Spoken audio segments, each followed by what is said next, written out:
12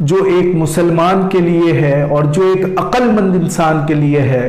وہ یہ ہے کہ اللہ رب العزت کی ذات میں کسی کو شریک نہ کرے۔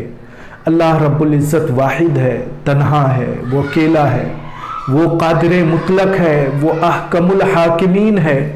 اسی نے کائنات کو بنایا، وہی کائنات کو چلا رہا ہے، وہی کائنات کو ختم کرے گا۔ پچھلی قسط میں بات ہوئی تھی کہ 7 سال سے 12 سال تک جب شریعت کے احکامات بچے پر لاگو ہونے لگیں گے تو اس کو کیا سکھایا جائے، کیا بتایا جائے، تو سب سے زیادہ اہم جو ہے وہ اس کو کلمہ توحید لا الہ الا اللہ محمد الرسول اللہ، اس کے دو جز ہیں اس کے، ان دونوں جزوں کے بارے میں اس بچے کو بتایا جائے کہ لا الہ الا اللہ کیا ہے، محمد الرسول اللہ کیا ہے۔ عزیزان ملت اسلامیہ، قرآن مجید میں اللہ رب العزت نے اسی بات کو واضح طور پر بیان فرما دیا۔ پھر اس کے بعد اگلی آیت جو میں نے پڑھی تھی، جو آیت نمبر 14 ہے، اس میں اللہ رب العزت نے ماں باپ کے متعلق فرمایا ہے کہ اس کی ماں نے اسے پیٹ میں رکھا، کمزوری پر کمزوری جھیلتی ہوئی، اور اس کا دودھ چھڑانا، یعنی اللہ رب العزت بچے کو یہ بتا رہا ہے کہ بچے کو ماں نے کس طرح سے پیٹ میں رکھا ہے، کس طرح سے اس کو کمزوری، جسمانی کمزوری آئی ہے، پھر کس طرح سے اس نے تمہاری پرورش کی ہے، کس طرح سے اس نے تم کو پالا ہے، اور پھر کس طرح سے اس نے تم کو اپنے سینے کا دودھ پلایا ہے۔ یہ تمام واقعات اللہ رب العزت نے اس سورہ میں بیان فرمائے۔ اس کے بعد آیت نمبر 15 میں اللہ رب العزت نے ایک بہت اہم اصول بیان فرمایا، اور وہ اصول یہ ہے کہ اگر ماں باپ بچے کو یہ حکم دے کہ اللہ کی ذات میں تم کسی کا شریک ٹھہراؤ، تو اللہ رب العزت نے فرمایا کہ یہ بات ماننے والی نہیں ہے۔ دنیا کا کوئی بھی شخص، ماں باپ ہی کیوں نہ ہو، اگر بچے سے یہ کہیں کہ تم اللہ کی ذات میں کسی کا شریک ٹھہراؤ تو ایسا ہرگز مت کرنا۔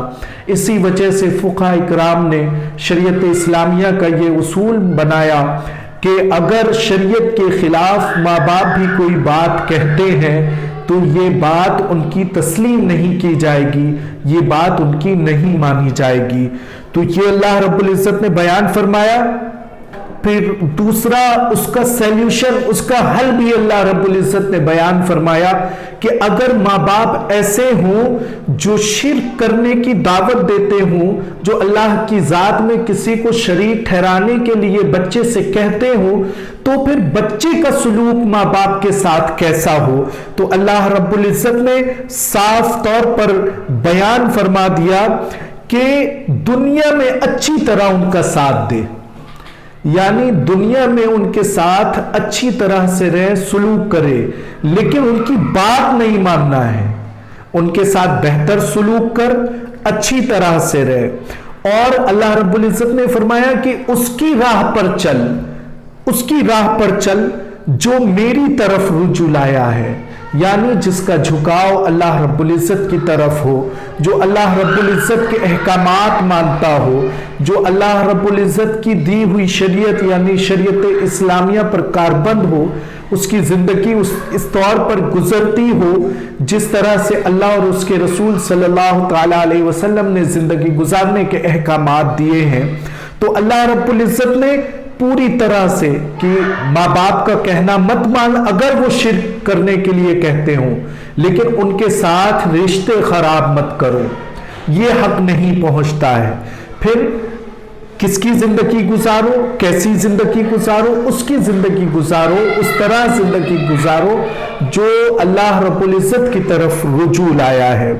اس کے بعد پھر ایک بڑی اہم بات اللہ رب العزت نے قرآن مجید میں ارشاد فرمائی، اے میرے بیٹے،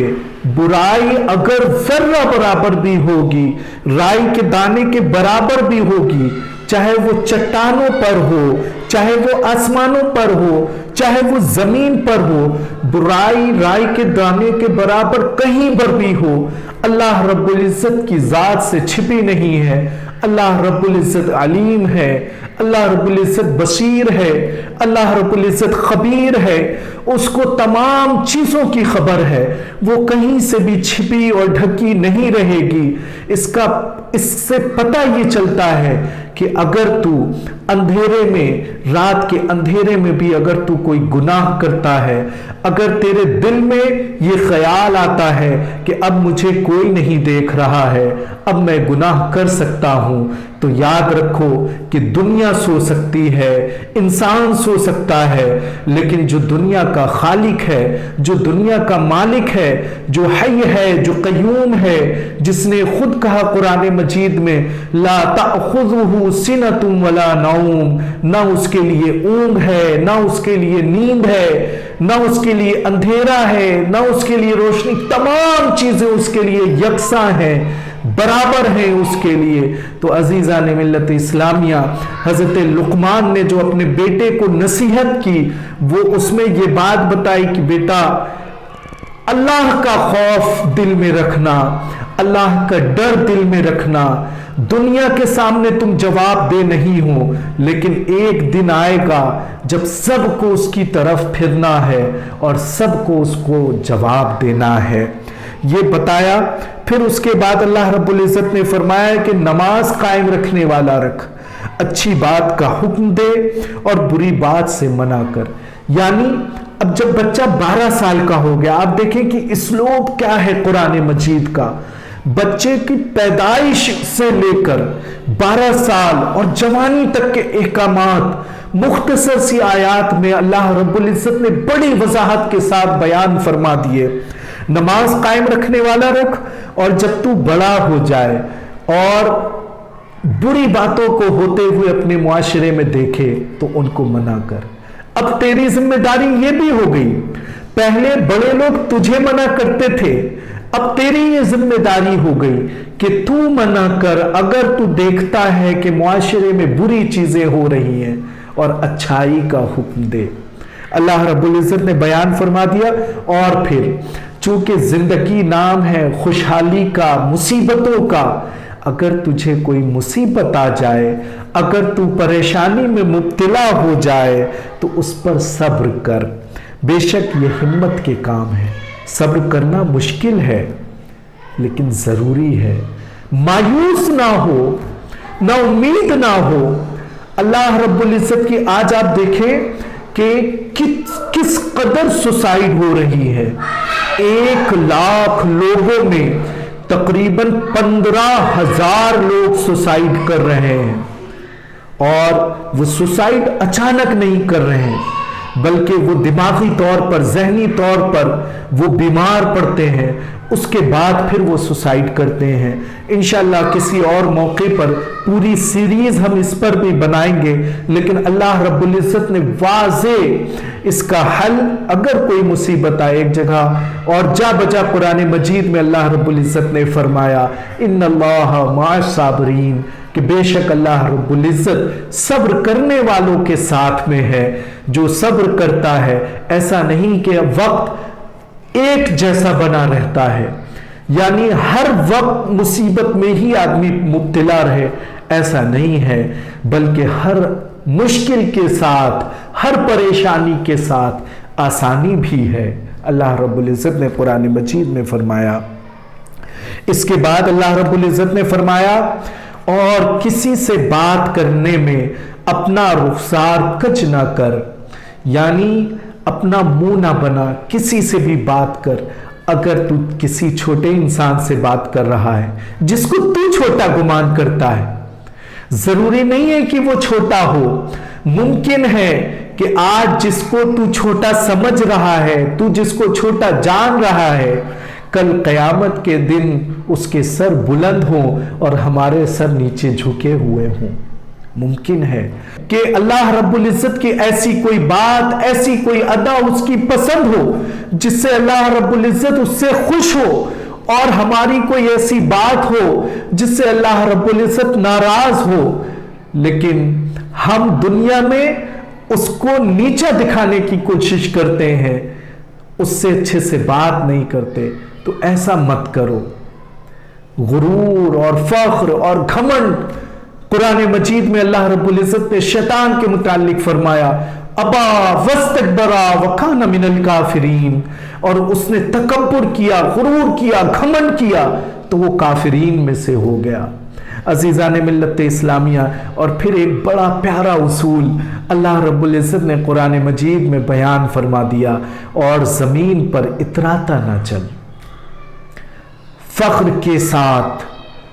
زمین پر نہ چلو، ایسے نہ چلو کہ زمین بھی تم کو کوسے، زمین تم سے کہے کہ جب تم میرے اندر آئے گا تب میں تجھ کو بتاؤں گی۔ لوگوں، غرور اور گھمنڈ نہ کرو۔ تکبر صرف اللہ رب العزت کی ذات کے لیے ہے، اور کسی کے لیے بھی تکبر نہیں ہے۔ بے شک اللہ کو نہیں بھاتا کوئی اتراتا، فخر کرتا زمین پر چلے۔ عزیزان ملت اسلامیہ، اللہ رب العزت نے یہ تمام احکامات قرآن مجید میں بیان فرمائے۔ اب ہم اس کے آگے جو آنے والے جو مسائل ہیں، بچے کو جن مسائل کی ضرورت پڑنے والی ہے، اب ہم ان کو بیان کرنے جا رہے ہیں۔ جیسے مثال کے طور پر ایمان اور عقیدے کے متعلق بچے کو بتانا ہے، اس کو آگاہ کرنا ہے اس سے۔ اس کے بعد چونکہ جب بچہ 12 سال کا ہو جائے گا، بچے کی باڈی میں جو فزیکل چینجز آنے والے ہیں، وہ چینجز یہ ہیں کہ بچے کے جسم میں ہر جگہ بال پیدا ہونا شروع ہو جاتے ہیں۔ تو اللہ کے رسول صلی اللہ تعالیٰ علیہ وسلم نے پہلے ہی بیان فرمایا ہے کہ منہ زیر ناف بنانا، بغل کے بال ہوں ان کو صاف کرنا، یہ تمام صفائیاں ہیں۔ اسی طرح سے پھر اب بچے پر جب بچہ 12 سال کا ہو جائے گا تو بچے پر غسل بھی فرض ہو جاتا ہے۔ تو غسل کیسے کرنا ہے، غسل کے فرائض کیا ہے، غسل کے احکامات کیا ہیں، بچے کے کپڑے بھی ہیں، کپڑے ناپاک ہوں گے تو پھر وہ کپڑے کیسے پاک کرنا ہے، کپڑے پاک کرنے کا طریقہ کیا ہے، پھر اسی طرح سے وضو کے احکامات، پھر اسی طرح سے جو بچی جو بچی 9 سال اور زیادہ سے زیادہ 12 سال، اور بچہ 11-12 سال سے لے کے زیادہ سے زیادہ 15 سال تک جو بالغ ہو جاتا ہے۔ اب بچی جب بالغ ہو گئی تو حیض کے جو مسائل ہیں، نفاس کے جو مسائل ہیں، وہ بچی کو پتہ ہونا ضروری ہے۔ کپڑے کیسے پاک کیے جائیں یہ بچی کو پتہ ہونا ضروری ہے۔ اس وقت بیہیویئر جو چینج ہوتا ہے، جو رویہ جو بدلتا ہے، وہ رویہ کیسا ہوگا، اس کے بارے میں بھی بچے کو اور بچی کو بتانا ضروری ہے، اور یہ کوئی اور نہیں بتائے گا کہ یہ آپ کو ہی بتانا ہے، یہ آپ کو ہی سمجھانا ہے۔